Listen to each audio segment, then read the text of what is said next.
Karen wants to be in a club like her cool stepsister Christy. Don't worry, Karen, you'll take over the Babysitters Club in 6 years after Christy leaves for college. Argo Funk Book Review, Argo Funk Book Review. Hanny's family got a kitten named Pat. She's so cute. Karen realizes all the girls on the street now have a cat. They should make a cat club. But what could they call it? We Love Cats? The Karen Club? No. The Kittycat Club. The cats need to be at every meeting. That's important. Besides for that, Karen has no idea what the Kittycat Club will do. She asks Christy how the Babysitters Club works. Karen decides to copy them, because it's way easier than coming up with her own ideas.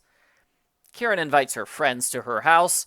She gets her dad's old, angry cat, Boo Boo. Boo Boo is mad that she picked him up when he was sleeping on a pile of warm laundry. He's even more furious when he sees other cats hanging around his house. The 3 cats get into fights and chase each other around the room a lot. Really, that was my favorite part of the book. I loved the cat fights. They have such silly expressions on their faces. It's great. I kind of ignored what Karen and her friends were doing. I just watched the cats running around in the background. The girls fight too, because Hanny and Amanda are worst enemies. Like we saw in the previous book, Hanny hates Amanda so much, she screams when Amanda's name is mentioned. I don't know why Karen thought putting them together would work. That was a terrible idea. At school, Karen has trouble with her best friend, Nancy. We haven't met Nancy before this book. It's not the best introduction to her. Nancy starts crying right away because she's not in Karen's club. She asks to be let into the Kittycat Club, but Karen says no. Nancy doesn't have a cat, and you need a cat to be in the club.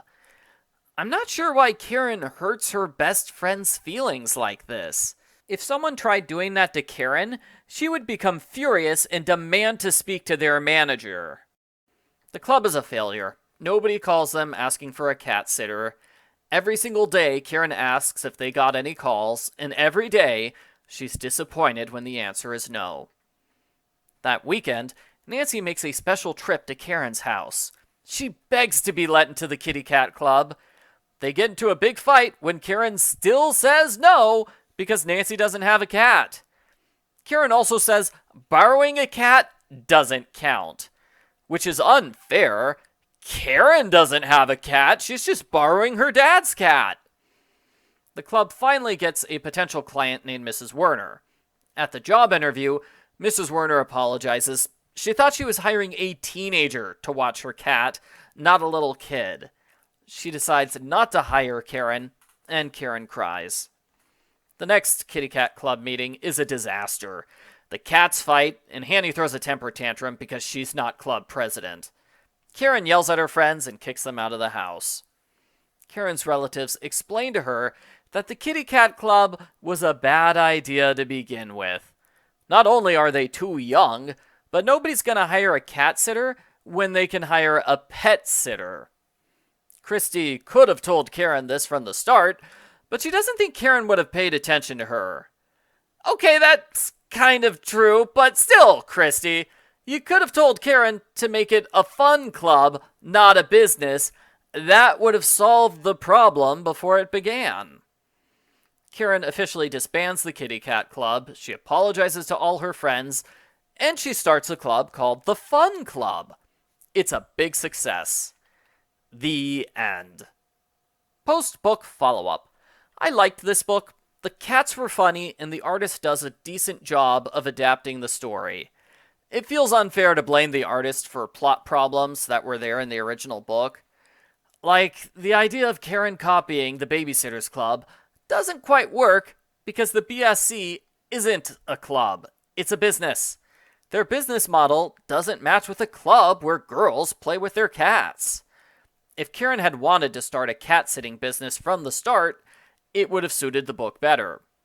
I also would have liked it if the explanation of how the Babysitters Club works was way shorter. Karen comes across as a sympathetic main character because most of the problems with the club are things beyond her control. She can't stop the cats or her friends from fighting. It's not her fault the old woman doesn't want to hire her.